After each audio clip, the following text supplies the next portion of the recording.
Pagod ako. Pagod pero masaya dahil... Yeah, we're gonna do a Watson's haul. Dito ang mga resibo.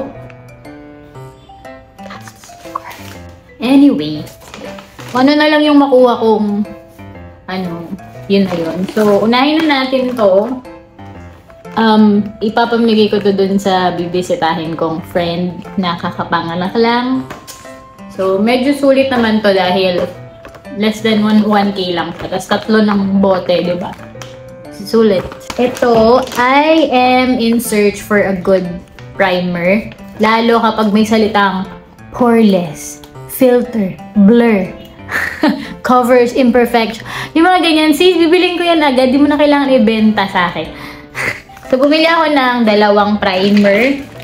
Nakita ko kasi yung mga reviews nito online and mukhang maganda naman siya and promising. So, number 1 yung Careline na Instant Filter Pore Refining Primer.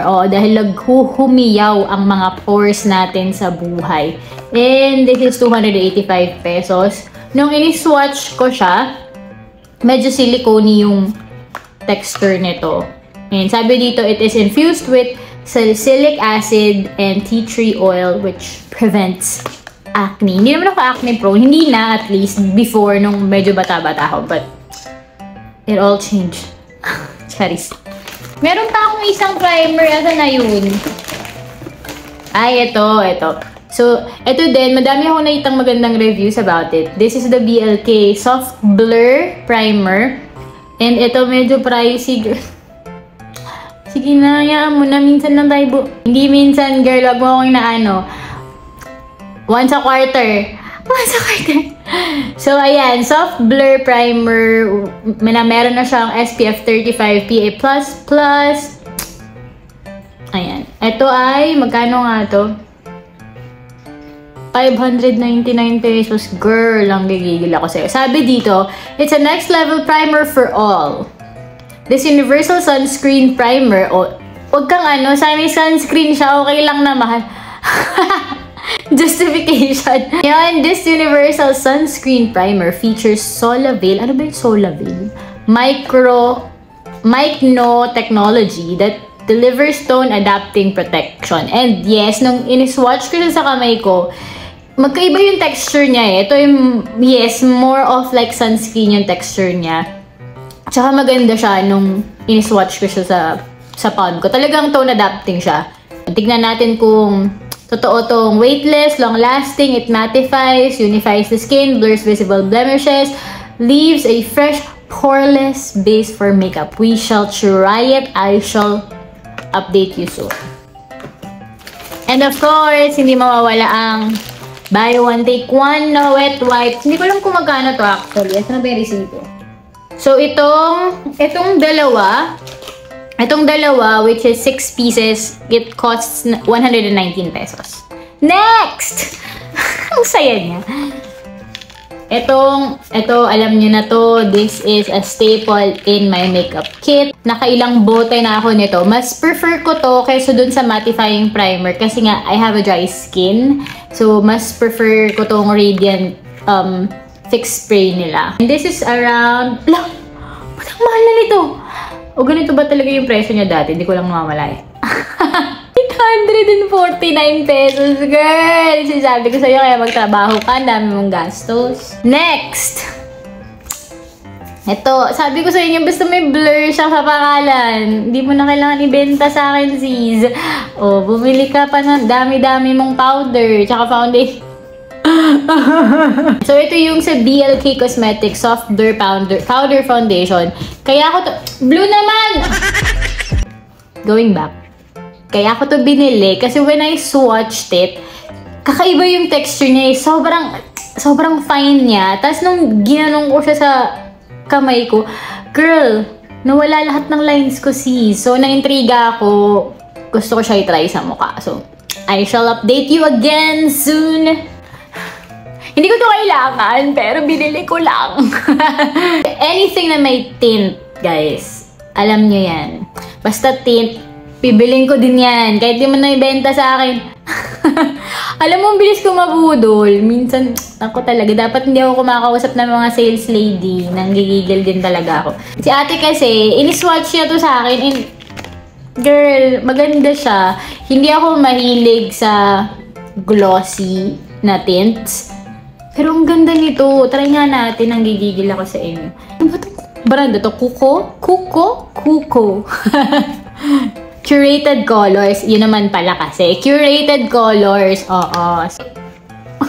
449 pesos ang isa. So, dapat maganda ka. Kasi kung hindi, ang cute ng packaging niya. Oh. Tapos, ito yung isa. Ito daw yung best seller nila. Itong shade na fig. Ayan. Tender fig. Ito. And then, ito yung Sunset Snuggle. I-try natin. Para makita nyo, para ma-justify yung pagkakabudol ko. Wala akong anything on my lips. Sakto. So, ito yung fig na best seller. In fairness, mabango siya. Tsaka, diba, nakaka-fresh siya, girl. Wow, justification. So, glossy siya. Ayun, oh. Sa liwanag yun na lang makikita. Glossy siya. And, pag tinanggal nyo to, nag-iiwan siya ng stain. Okay, maniwala na lang kayo sa akin. Okay, dun muna tayo sa makeup.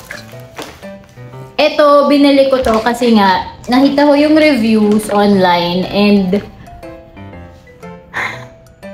madami akong blush on, oo. Pero, naghahanap pa rin ako ng magandang blush on. Alam mo, yung mga kaintindi lang talaga sa akin. Ito yung mga mahilig sa makeup. So, anyway. So, ito yung sa Squad Cosmetics. Mura lang to guys, 199 pesos. Pero nung swatch ko siya, ang ganda niya kasi. Diba? Ang cute niya, ang cute ng packaging niya. Ganyan lang siya kaliit. And it looks like that. It's a cream product. So, ang lambot niya, and pag ini-swatch siya ay, diba? Oh, ang ganda niyang, ang ganda ng kulay nito. Lalo sa maputi.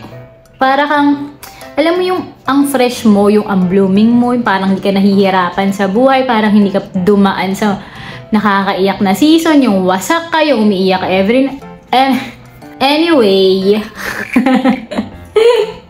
ang dami mo na namang hanasa. Saan ba yung wet wipes? Ang ganda niya talaga, tsaka ang hydrating. Wow. Okay, eto, isa pang hindi ko naman din kailangan. Girl. Pero ang ganda niya kasi, so bumili ako ng, baliktad ba? Ayan, itong BLK na powder blush and powder contour. In the justification that eto, wala na akong masyadong powder contour. Ahat sila cream. So, naghahanap talaga ako ng powder contour. Kaya ako ito binili. So, ito isang pangangailangan. At ito ay isang kalayawan. Kalayawan! Maganda din to guys. Hindi ko na, buksan na nga natin. Sige na, nandito na tayo. Diba? Ang cute-cute! Sabi dito, it's a lightweight, buildable, pigment-packed blush powder that sweeps on easily to deliver amped-up color payoff with a soft matte finish. Alam mo, soft matte siya, pero may glitters ng konti lang to. Which is, yun din yung nagpa-benta sa akin ito. Medyo may konti siyang glitters compared to the rest of the blushes nila na sobrang matte. Tchanan! Oh! Tignan mo naman yung kulay Z's. Paano mo hindi bibilin yan? Tabi natin siya dito sa ini-swatch mo kanina. Ito siya. Diba? Medyo magkaiba sila ng tone. Yung isa, medyo may orange undertone. Ito talaga, baby pink. Ito yung mga topper na magandang ilagay kapag gusto mo lang maging fresh, kinikilig ka. Alam mo yun, yung in love ka kahit hindi. Girl, check. Hindi ko na isa-swatch to. Isa-swatch ko na lang to kapag magre-review na tayo ng makeup. Okay. Try ko yung gumawa ng BLK full face. Meron ba akong BLK brow? Wala ata. O sige, kumpletuhin ko na lang. Kapag kumpleto na, saka tag mo ng full face. Oh, hindi ka pa kumpleto niya! Last two makeup products. So, dahil dami kong pinagbibili sa Biagi, binigyan na lang ang keychain. Thank you, ate, ha, sa pagbibigay sa akin ng keychain. This one from Happy Skin, the Holy Grail Brow Gel Laminator. Ang ganda nito, guys. Medyo pricey lang siya. Ito ay 599 pesos. Pero, hindi siya yung gamit ko today. But, ang ganda kasi ng color niya. Plus, pag nilagay mo siya sa brows, hindi siya yung matigas, OA levels. At the same time, it keeps my brows na nakatayo. Tapos, parang yung color ng nilagay mong pencilan, yung natural colors ng hair mo, talaga nagbe-blend sila kapag ito yung gamit ko. Kaya, this is such a good product. Hindi ko nabubuksan, next time na lang. And lastly, ang tagal ko na kasi naghahanap ng ganitong brush. Magkano ba to? May price ba? This is 349 pesos. From Get Ready With Me. Anong cute na may lagyan siya. Pwede natin lalagyan ng toothbrush. Toothbrush! Ayan. Ang tagal ko nang naghahanap ng ganitong, ayan o, na brush. Basta may maarte kasi talaga ako sa brush, guys.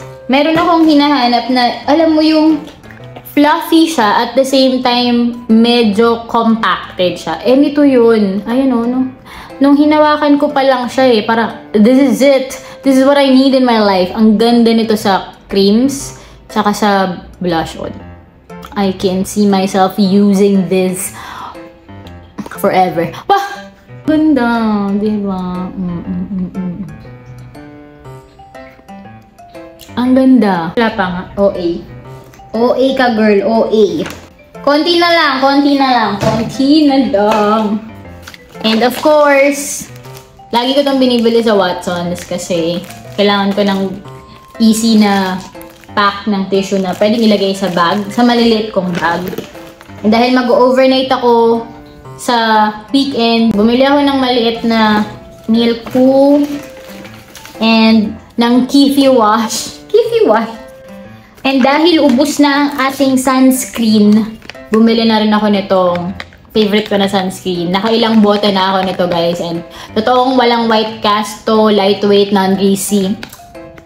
For me, this is the best sunscreen I've ever used. Mas gusto ko to kasi sa Biore, na yung Aqua Gel.